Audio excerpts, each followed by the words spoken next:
नमस्कार, मैं विकास Ranjan Tokyo Japan से।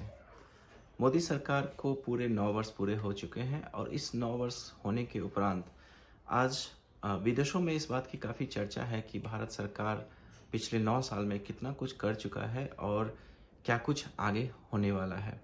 मोदी सरकार के बहुत सारे नीतियों के बारे में हमारे विदेश में काफ़ी चर्चा होती है।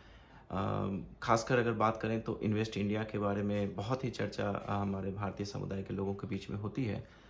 इन्वेस्ट इंडिया के अंदर जो मोदी सरकार की नीति है एफडीआई लाओ, एफडीआई के क्षेत्र में जो इन्होंने बहुत ही बड़ा निवेशकों का एक बहुत ही बड़ा सेटअप इन्होंने इंडिया के लिए किया है। पिछले 7-8-9 साल में हमने देखा है कि भारत में कितने निवेशक आए हैं और लगभग 60 से ज़्यादा अलग-अलग सेक्टर में उन्होंने अपना पैसा भी इन्वेस्ट किया है।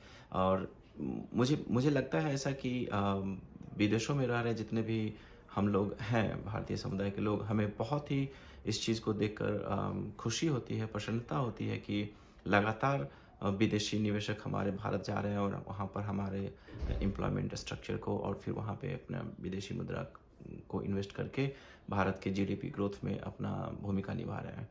उसी संदर्भ में अगर बात करें तो एफडीआई के साथ-साथ स्टार्टअप इंडिया का जो कॉन्सेप्ट है वर्तमान सरकार का, वो अपने आप में काफ़ी आश्चर्यजनक है। आई मीन स्टार्टअप इंडिया की अगर बात करें तो बहुत सारे नए-नए आइडियाज़ के साथ में जो यंग जनरेशन के लोग होते हैं वो स्टार्टअप इंडिया के थ्रू इन्वेस्ट कर रहे हैं, वो अपना कंपनी का सेटअप कर रहे हैं और उनको भारत सरकार लगातार हर तरह की सुविधा मुहैया करा रही है। उसके अलावा साइंस एंड टेक्नोलॉजी की बात करें या फिर डिजिटलाइजेशन की बात करें तो हर क्षेत्र में हमारा देश बहुत ही अच्छा कर रहा है।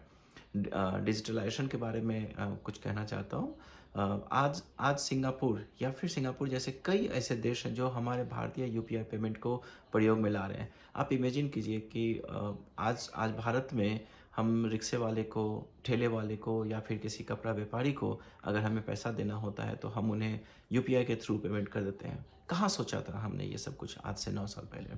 ये सब कुछ संभव हो पाया क्योंकि हमारे जो प्रधानमंत्री नरेंद्र मोदी जी हैं, उनकी जो सोच है, उनकी जो दूरदर्शिता है, वो अपने आप में इंस्पायरिंग है।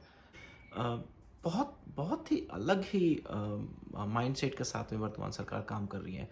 ये भारत ऐसा भारत है जो रुकने वाला नहीं है। आज पूरी दुनिया में कहीं भी कोई भी संकट होता है तो सब भारत की ओर अपनी नज़र घुमाते हैं कि शायद भारत कुछ मदद लेकर हमारे पास आ पाए।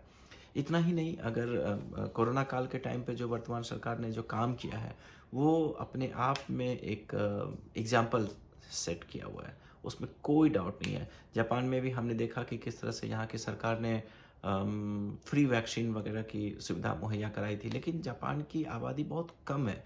अगर भारत की बात करें, हमारे भारतवर्ष की आबादी तो आज हम लोग चाइना को भी क्रॉस कर चुके हैं, लेकिन इतनी बड़ी आबादी को इतने संजीदे तरीके से जिस तरह से ये वैक्सीन का प्रोग्राम लॉन्च किया गया और उसको एग्जीक्यूट किया गया और इसको कंट्रोल लाया गया, ये बिल्कुल अपने आप में एक एग्जाम्पल सेट करने जैसा है।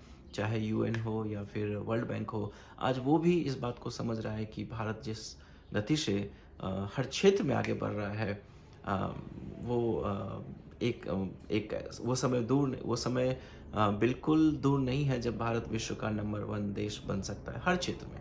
हर क्षेत्र की बात करें तो हम हर क्षेत्र में काफ़ी अच्छा कुछ कर रहे हैं। अश्विनी जी रिसेंटली आए थे, अश्विनी जी को सुनने का मौका मिला। उन्होंने बताया कि जिस तरह से भारत में रेलवे स्टेशन का जो कायाकल्प हो रहा है, वो अपने आप में अमेजिंग है। रेलवे स्टेशन को चेंज करते समय भारत सरकार इस बात का ध्यान भी रख रही है कि कनेक्टिविटी हमारा बना रहे और आज से लगभग 15-20 साल आगे का कॉन्सेप्ट लेकर वो लोग स्टेशन का डिज़ाइन बना रहे हैं।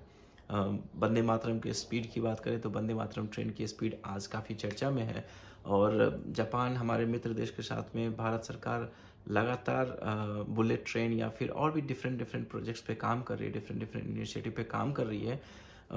तो निश्चित ही हम बहुत ही खुश हैं और हमें बहुत गर्व होता है जब हम मोदी जी के बारे में या वर्तमान सरकार के काम के बारे में चर्चा करते हैं।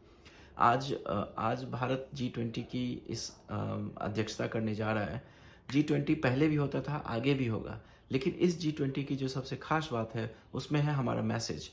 भारत पूरे विश्व को एक मैसेज दे रहा है कि मैं पूरे विश्व को अपना परिवार का हिस्सा मानता हूँ, पूरा विश्व को एक मानकर और उस परिकल्पना को लेकर G20 की अध्यक्षता कर रहे हमारे भारतवर्ष के ओजस्वी प्रधानमंत्री नरेंद्र मोदी जी के सरकार के 9 वर्ष पूरे होने के इस शुभ अवसर पर मैं अपने सभी भारतीय समुदाय साथियों की तरफ से हार्दिक अभिनंदन करता हूँ, धन्यवाद करता हूँ।